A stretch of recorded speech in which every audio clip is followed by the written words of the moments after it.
రైట్గా ఇది తెలంగాణ ప్రజలను అవమానించడమే. రాష్ట్రపతి అపాయింట్మెంట్ ను మోడీ అమిత్ షాలే అడ్డుకున్నారు. ఇక చూడరు ఇదే వాళ్ళు ఎందుకు అడ్డుకుంటారు? ఇంకో ఇదే కథ. ఇతర రాష్ట్రాల ముస్లిం రిజర్వేషన్లు ఇచ్చి ఆ పేరుతో తెలంగాణ బిల్లును అడ్డుకున్నారు. ఆ పార్టీ ధోరణికి ప్రజలు బుద్ధి చెప్తారు. సీఎం రేవంత్ రెడ్డి మండిపాటు. కేసీఆర్ బందీగానే ఉన్నారు, జైలు అవసరం లేదని వ్యాఖ్య.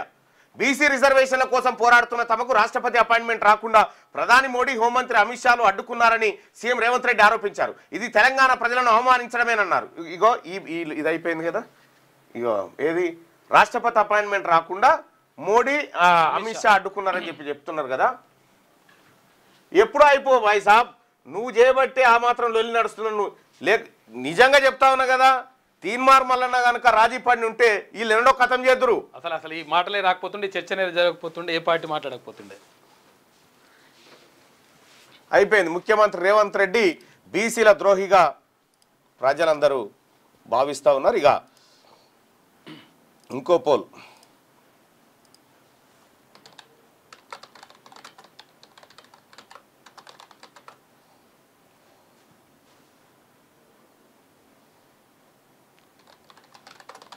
రాష్ట్రపతిని కలవకుండా అడ్డుకున్నది మోడీ, అమిత్ షా అంటున్నారు ముఖ్యమంత్రి గారు.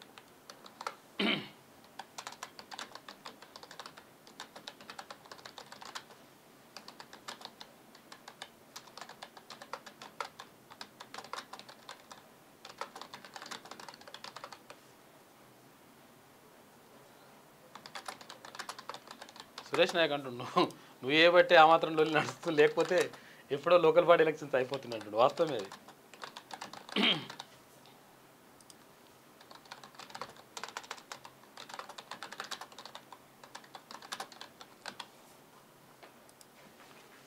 రైట్. ప్రెస్ మీట్ గురించి చెప్తా. ఆ ప్రెస్ మీట్ను పేపర్లలో కవర్ కాకుండా ఈయన ప్రెస్ మీట్ పెట్టిండు.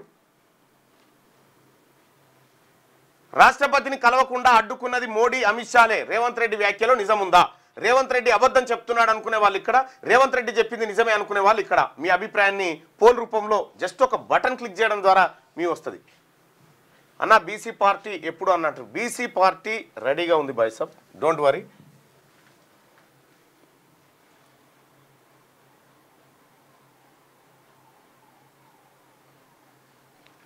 ఈ రకంగా ప్రజలందరినీ తీసుకుపోయి ఫూల్స్ చేసి తీసుకొచ్చిండు నాయకులందరినీ. ఒక ముఖ్యమంత్రి అడిగితే ప్రధానమంత్రి దేశంలో గెలవకపోవడము, ఒక ముఖ్యమంత్రి అడిగితే రాష్ట్రపతి గెలవకపోవడం ఉండదా? కాంగ్రెస్ మోసానికి దిగింది. ఇది బీసీల కాంగ్రెస్ కాదు, ఇది రెడ్డిల కాంగ్రెస్. ఇది ఆ రకంగా చూడాల్సినటువంటి అవసరం ఉంది. ఇంకో రాష్ట్రపతి అపాయింట్మెంట్ను మోడీ, అమిత్ షాలే అడ్డుకున్నారంటాడు. ఎంత డ్రామా చూడుర్రి. బీసీ రిజర్వేషన్ల కోసం పోరాడుతున్న తమకు రాష్ట్రపతి అపాయింట్మెంట్ రాకుండా ప్రధాని మోడీ, హోంమంత్రి అమిత్ షాలు అడ్డుకున్నారని సీఎం రేవంత్ రెడ్డి ఆరోపించారు. ఇది తెలంగాణ ప్రజలను అవమానించడమేనన్నారు. బీసీల 42% రిజర్వేషన్ల బిల్లుపై బుధవారం జంతర్ మంతర్లో ధర్నా చేపట్టిన ఆయన రాష్ట్రపతి అపాయింట్మెంట్ కోసం గురువారం సాయంత్రం వరకు ఎదురు చూశారు. రాకపోవడంతో సీఎం ఇక్కడి తన నివాసంలో విలేకరులతో మాట్లాడారు. ఇగో ఇది పచ్చి మోసపూరితమైన మాట. ఇది అసలు రాష్ట్రపతి గారి అపాయింట్మెంట్ ఎవరికి ఇవ్వాలనేది ఆమె రాజ్యాంగ పరంగా ఆమెనే టాపు నిర్ణయించుకుంటది, దేశాధ్యక్షురాలు. ఇది బీసీలను బీజేపీ మీదకి ఎగదోయడానికి వాడుతున్నటువంటి పదం. ఇండియా కూటమి నేతలకు రాహుల్ గాంధీ గారు రాష్ట్రపతిని కలుస్తా అంటే వద్దంటారా? అసలు రాహుల్ గాంధీ గారు ఎందుకు రాలేదా ఈ ధర్నాకి చెప్పు నాకు. రాహుల్ గాంధీ మీరు ముందస్తు అనుకున్నదే కదా, అప్పటికప్పుడు పెట్టుకున్న ధర్నా అయితే కాదు కదా. రాహుల్ గాంధీ గారు రాకపోయే, సోనియా గాంధీ గారు రాకపోయే, ఖర్గే రాకపోయే, కేసీ వేణుగోపాల్ రాకపోయే, ప్రియాంక గాంధీ రాకపోయే. ఏమున్నది ఇంకాడా? వాళ్ళు నమ్మిరా నీ ధర్నాను? సొంత పార్టీ కదా. ఎన్నటికైనా ఈ ధర్నా ఫూల్స్ చేసే కార్యక్రమంగా బయటపడుతుందని వాళ్ళు రాలే. ఢిల్లీలో పెట్టింది, హైదరాబాద్లో కాదుగా.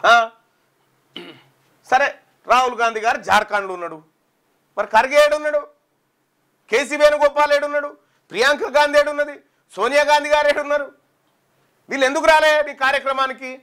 ఒక్కరు కూడా అదరు కదా. వాళ్ళకి తెలుసు నువ్వు ఫూల్స్ చేస్తున్నావు జనాన్ని అని. రైట్. ఇక భాజపా ఈసీ భారీ మోసం, కుమ్మక్క ఎన్నికల్లో ఓట్ల చోరీకి పాల్పడ్డాయి. దీనికి మహాదేవపుర ఓటర్ల జాబితా నిదర్శనం. రాహుల్ సంచలన ఆరోపణలు. నేడు బెంగళూరులో నిరసన ప్రదర్శనకు నిర్ణయం చేసిరట. ఇక ప్రత్యామ్నాయాలపై సర్కార్ దృష్టి. ఎట్టి పరిస్థితుల్లో పంచాయతీ ఎన్నికలు నిర్వహించాలని కాంగ్రెస్ యోచన. ఎట్టి పరిస్థితులు వస్తారట. 42% మీది ఎగబెట్టి కూడా వస్తా ఉన్నామని చెప్తా ఉన్నారు.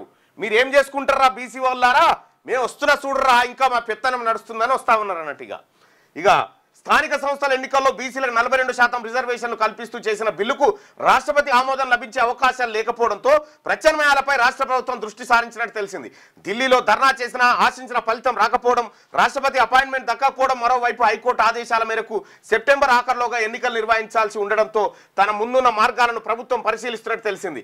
ఎన్నికలు నిర్వహించకపోతే కేంద్రం నుంచి పంచాయతీలకు నిధులు ఆగిపోతాయని, ఎట్టి పరిస్థితుల్లో నిర్వహించాల్సిందేనన్న అభిప్రాయంతో ప్రభుత్వం ఉన్నట్టు తెలుస్తుంది. త్వరలో కాంగ్రెస్ పంచాయతీ నిధులు ఆగిపోతాయా? బీసీల జీవితాలు ఆగిపోయినా పర్వాలేదు, పంచాయతీ నిధులు ఆగిపోతాయా? ఆగిపోయిన ఫీజు రియంబర్స్మెంట్ బకాయిలు 6,000 ఆడబడి ఇస్తే ఫస్ట్ అవి వారేయడం. మహారాష్ట్రలో 3 ఏళ్ళు 5 ఏళ్ళు ఆపిరు. 6,000 కోట్ల రూపాయలు బీసీ, ఎస్సీ, ఎస్టీ, మైనారిటీ పేద బిడ్డలకు 6,000 కోట్ల రూపాయల ఫీజు రియంబర్స్మెంట్ బకాయిలు ఆడబడినాయి. ఫస్ట్ అవి వారాయి. నువ్వు కేంద్రం నిధులు ఈ 16,000-1700 కోట్ల కోసం మాట్లాడుతున్నావు కదా, ఈ ఫస్ట్ ఇవి వారాయి.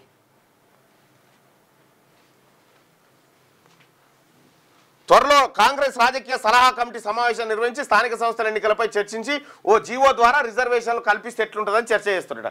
మీరు రండిగా, మీరు తేలిపోయారు. ముఖ్యమంత్రి రేవంత్ రెడ్డి గారు కడరుడు గట్టిన బీసీ ద్రోహిగా మారిపోయిండు.